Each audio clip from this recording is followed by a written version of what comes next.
Fourth pillar of Indian constitution आपके माध्यम से मैं वर्तमान की राज्य सरकार को एक संदेश देना चाहूंगा कि राज्य सरकार एनआईए जांच के लिए केंद्र सरकार से अपील करे, क्योंकि जब इस राज्य में, इस भारत के लोकतांत्रिक देश में एक एमपी को अगर न्याय नहीं मिलेगा तो एक आम व्यक्ति न्याय की अपेक्षा कैसे कर सकता है। इसीलिए आज तमाम लोकतंत्र के चौथे स्तंभ के माध्यम से मैं राज्य सरकार, चूंकि राज्य सरकार उन्हीं की राज्य सरकार है, झारखंड मुक्ति मोर्चा की राज्य सरकार है और आदरणीय स्वर्गीय सुनील महतो, शहीद सुनील महतो उसी पार्टी के सांसद थे, तो इसलिए एनआईए जांच की मैं मांग करता हूं कि राज्य सरकार इस पर केंद्र को अपील करे और उनको न्याय मिल सके।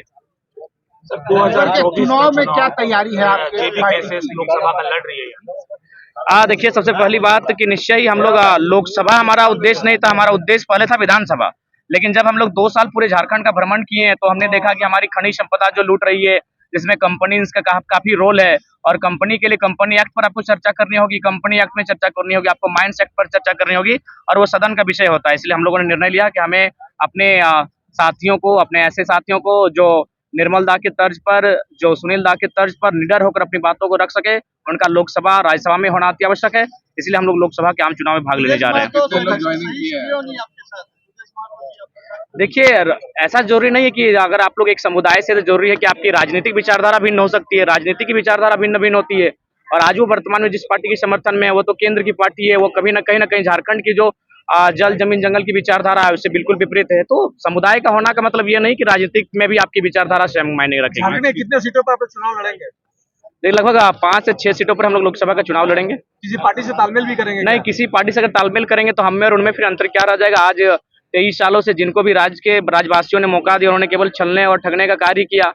तो जाहिर सी बात है, हम लोग अपनी अलग पहचान के साथ, आइडेंटिटी के साथ अपना चुनाव में भागीदारी लेंगे। सीट पर आपके समाज से लोग खड़ा कर वहाँ पर उनको समर्थन करेंगे आप लोग? नहीं, समाज की लड़ाई नहीं है, झारखंड की लड़ाई है, और हम लोग झारखंडियत पर जो बात करेंगे और उनके साथ रहेंगे, और हम लोग अपने नई झारखंडियत विचारधारा के साथ अपने आप को स्थापित करेंगे। जयराम है तो झारखंड में सक्रिय रहेंगे या फिर लोकसभा में आप चुनाव लड़ने जा रहे हैं? देखिए, लोकसभा में हम लोग चुनाव लड़ने जा रहे हैं, चूंकि कुछ कानून हैं जो लोकसभा में चर्चा का विषय बनते हैं। जैसे कि आज बात करें, हमारे सीएनटी कानूनों को तौहीन किया जा रहा है, एसपीटी कानूनों को तौहीन किया जा रहा है, तो ये केंद्र का विषय है, अनुसूचित 9 का विषय है। तो वहाँ भी सदन में भी एक मजबूत इंसान होना चाहिए जो हमारे राज्य को लूटने से बचा सके।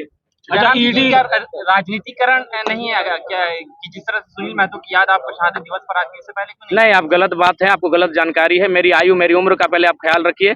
आपको ये सवाल अगर चंपई सोरेन जी से करेंगे तो बेहतर होगा। चंपई सोरेन जी मुख्यमंत्री बने हैं, उनके बगल में उनका समाधि स्थल है, लेकिन चंपई जी जा नहीं पाते हैं। तो मीडिया को बेहतर सवाल करना चाहिए, बेहतर लोगों से करना चाहिए। आप अगर हमसे ये सवाल करते हैं तो मुझे लगता है कि आप निम्न सोच रहे हैं। ये सवाल आप मुख्यमंत्री से कीजिए कि आपके पार्टी के व्यक्ति का शहादत होता है, आप माल्यार्पण के लिए नहीं जा पाते। हम पिछले साल भी आए थे और हमेशा जब भी आते उनकी माँ के साथ उन मिलते हैं, वहां से जाते हैं। और जब से हमने आंदोलन को संभाला है, वो ये मंच नहीं होगा जब हमने सुनील महतो के बारे में लोगों को बताया नहीं है।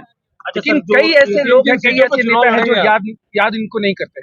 देखिए, मैं सबसे पहले तो माननीय मुख्यमंत्री की बात करूंगा। मुख्यमंत्री जी बीच में एक बार चुनाव हारे हुए थे, आपको मालूम होगा, वो जो उनका चल रहा था लगातार जीतने का सिलसिला, लेकिन उनको सुनील महतो ने, चूंकि जहां वो आता है वो सीट सुनील महतो के अपनी सीट है, लेकिन हालांकि उस पर रिजर्व होने के कारण चंपई जी लड़ते हैं, लेकिन सुनील जी का वो होम सीट है और वहां उन्होंने बहुत मेहनत किया था उनके लिए। तो सबसे पहले माननीय मुख्यमंत्री को याद करना चाहिए। और सबसे पहली बात, आज देखिए इनके पोस्टर में, इनके बैनर में सुनील का फोटो नहीं। अरे भाई, आज भारतीय जनता पार्टी सब सीखिए। श्यामा प्रसाद मुखर्जी कहाँ कश्मीर मामलों के मैटर में थे, लेकिन झारखंड में उनकी विचारधारा को लोग स्थापित कर रहे भारतीय जनता पार्टी, और ये झारखंड का बेटा है। और जो झारखंड मुक्ति मोर्चा में अगर कहा जाए एज ए एमपी, तो एकमात्र शहादत हुआ है वो सुनील महतो का हुआ है। अगर वो उनके फोटो के लोगों से गायब रहता है, ये सवाल उन मुख्यमंत्री से करना चाहिए, उनके पार्टी के दलों के लोगों से करना चाहिए। विनोद बाबू को अपने गायब कर दिया, जो इस पार्टी के संस्थापक है, संस्थापक अध्यक्ष है, जिन्होंने गुरुजी का अंगुली पकड़कर पूरे झारखंड भ्रमण करने सिखाया। तो ये सवाल उनसे बनता है। हम लोग देखिए, हम लोग नए नवेले हैं, हम लोग जब स्थापित होंगे तो निश्चय तमाम आंदोलनकारी, तमाम शहीदों को हम लोग सम्मान देंगे, उचित प्लेटफॉर्म पर सम्मान देंगे। आपका एक मुद्दा रहा है 1932 का खतियान, क्या 1932 के खतियान में कुछ संशोधन करेंगे या उसी पे आप स्टैंड? नहीं, देखिए, उसके लिए जब हम लोग 1932 के खतियान को जहां से हम लोग प्रभावी रूप से इस राज्य में लागू कर सकते हैं, जब वहां पर हम लोग पहुंचेंगे तो निश्चय हम लोग एक टीम का गठन करेंगे। वह टीम को हम लोग कुछ टास्क देंगे और उसके बाद उस पर हम लोग आस्था नीति को तय करेंगे। देखिए, सबसे पहली बात है, झारखंड एक विविधताओं का राज्य है। आज जब हम लोग महानगर में प्रवेश करते हैं तो बहुत सारी बातें सामने आती है। अभी कुछ दिन पहले यहाँ कुछ लोग खतियान विरोधी मंच बनाए थे। मैं आपके चैनल के माध्यम से उनको संदेश दूंगा, क्या ये लोग पहला बात तो झारखंड में खाते हैं, झारखंड में कमाते हैं और झारखंड का अनादर करते हैं? क्या लोग इनमें इतनी साहस है कि महाराष्ट्र में जाके मराठी विरोधी मंच बना सके, तमिलनाडु में जाके तमिल विरोधी मंच बना सके? ये झारखंड है, कि यहाँ के लोग इतने सरल हैं कि जिन्होंने क्या नहीं दिया। आज टाटा जमशेदपुर को हमने 15,000 एकड़ जमीन दिया, जबकि 3,000 एकड़ में उनका काम हो रहा है। बाकी 12,000 एकड़ कानूनी रूप से इन्हें वापस कर देना चाहिए। 100 सालों से आप वहाँ कोई काम नहीं कर पाए, किसी परियोजना को स्थापित नहीं कर पाए, ये संवैधानिक रूल है। लेकिन बात कौन करेगा? आज जमशेदपुर नगर निगम नहीं है, आदित्यपुर नगर निगम है। क्यों आदित्यपुर नगर निगम रहेगा? नगर निगम जमशेदपुर को होना चाहिए। लेकिन ये जानते हैं लैंड टैक्स देना होगा, लेकिन इन पर चर्चा कोई नहीं करना चाहता, क्योंकि 20 लाख करोड़ के संपत्ति के वाले से टकराना कौन चाहेगा। लेकिन हमने स्पष्ट कह दिया है, इस हर घर से बिरसा निकलेगा, हर घर से निर्मल निकलेगा। लेकिन जो गलत करेंगे वो सामने वाला कोई न रहे, IAS IPS रहे या कॉर्पोरेट जगत घराने के लोग रहे या हमारे मिनिस्टर रहे, हम लोग उनके खिलाफ बोलेंगे। अभी उदाहरण की बात लीजिए, आज शहादत कौन देंगे? शहीद सुनील महतो। शहादत देंगे शहीद निर्मल महतो। और यहाँ टाटा में IL6 में नौकरी कौन करेंगे?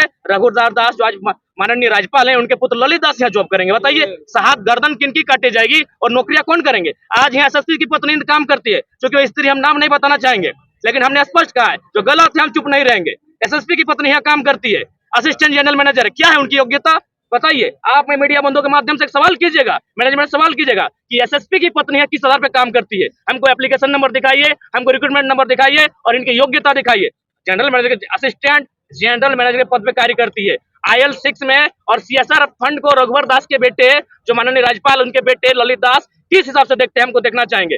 वाह रे वाह, जमीन कौन देगा? आज टाटा ने लगभग 18 गांवों को अधिग्रहण किया है। उनमें 8 गांव कुर्मियों का था, 6 गांव संथालों का था, कुछ गांव हो का, गोंड का, गोप का, यहाँ के धीवर का, कुम्हार का, बढ़ई का गांव था। और आज कहाँ के लोग उड़ीसा से आएंगे।